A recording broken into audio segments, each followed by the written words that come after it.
Brand identity is one of the very first visual aspects of the business that a potential customer would come across.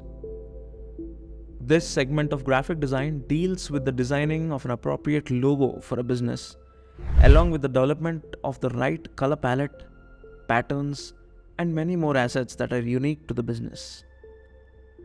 Hello brand fam, my name is Ketan and welcome to a new video on Brandzpree.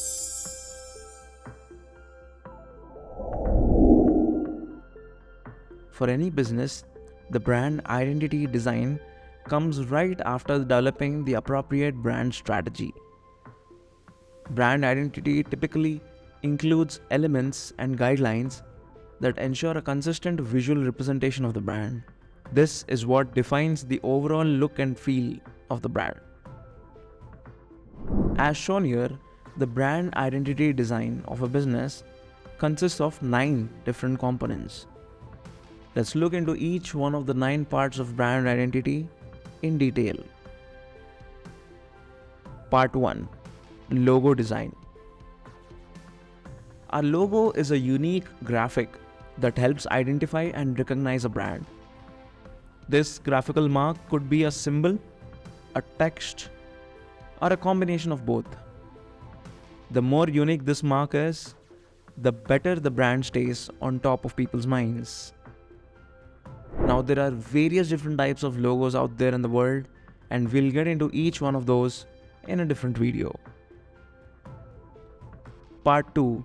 Color palette. The color palette is nothing but a collection of colors that are unique to your brand.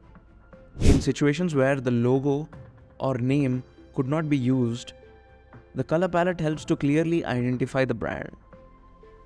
The most popular standalone uses of color palette are in the brand's advertisements and product packaging as well.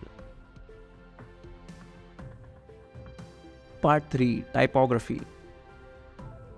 This refers to the choice of typeface, the font styles, and the spacing between letters, words, and lines that may or may not be unique to your brand.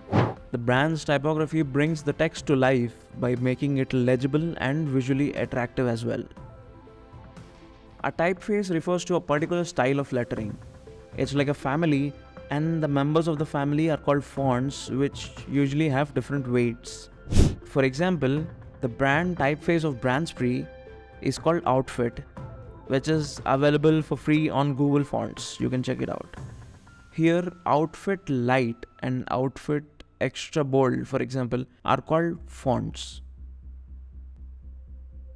Part 4. Pattern. The brand pattern is a repetition of symbols or illustrations that represent a particular brand. It helps add aesthetic value to the brand's products while simultaneously maintaining its identity. A brand pattern usually comes in handy in applications where there's not much requirement of text and imagery, but the brand still wants to maintain its identity. For example, Louis Vuitton bags have a very unique pattern that helps them maintain the luxury look and feel that the brand is known for, even in the absence of its logo. Part 5. Graphic elements. These are either simple or maybe complex illustrations that carry the brand's color palette and are aimed at giving the same perception as the overall brand. These aren't necessarily a mandatory part of the brand identity, but it's definitely an advantage to have them. Their most popular applications are in the editorial designs that are created for the brand. Part 6. Layout.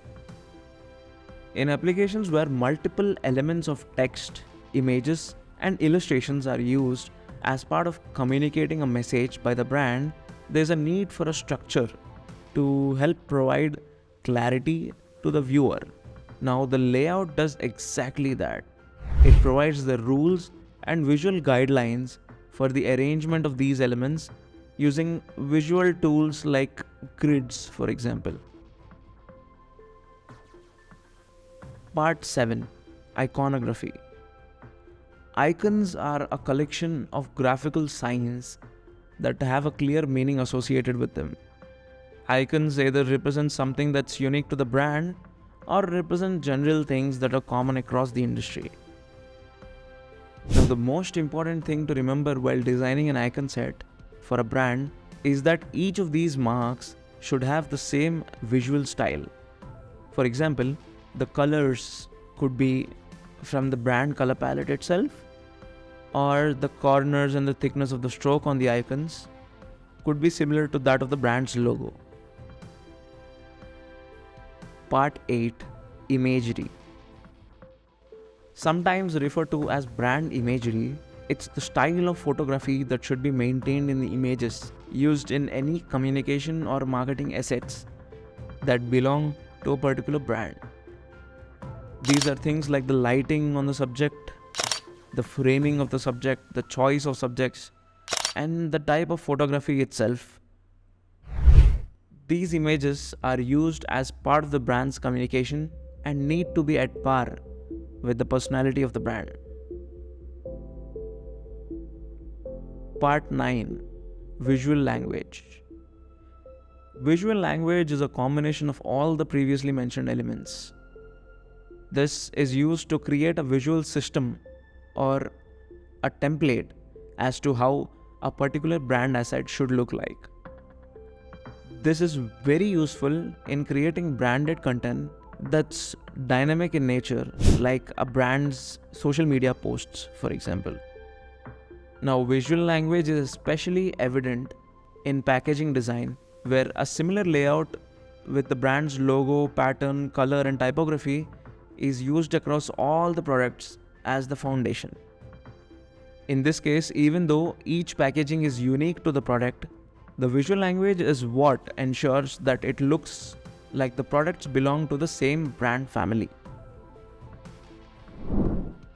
All in all, the brand identity of a business, when paired with the right brand strategy, helps provide guidelines and best practices for the business's verbal and visual communication to ensure a consistent and sustainable growth of the business.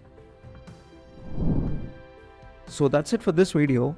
Please hit the like button and subscribe to Brandzpree for more insightful videos on branding and related topics.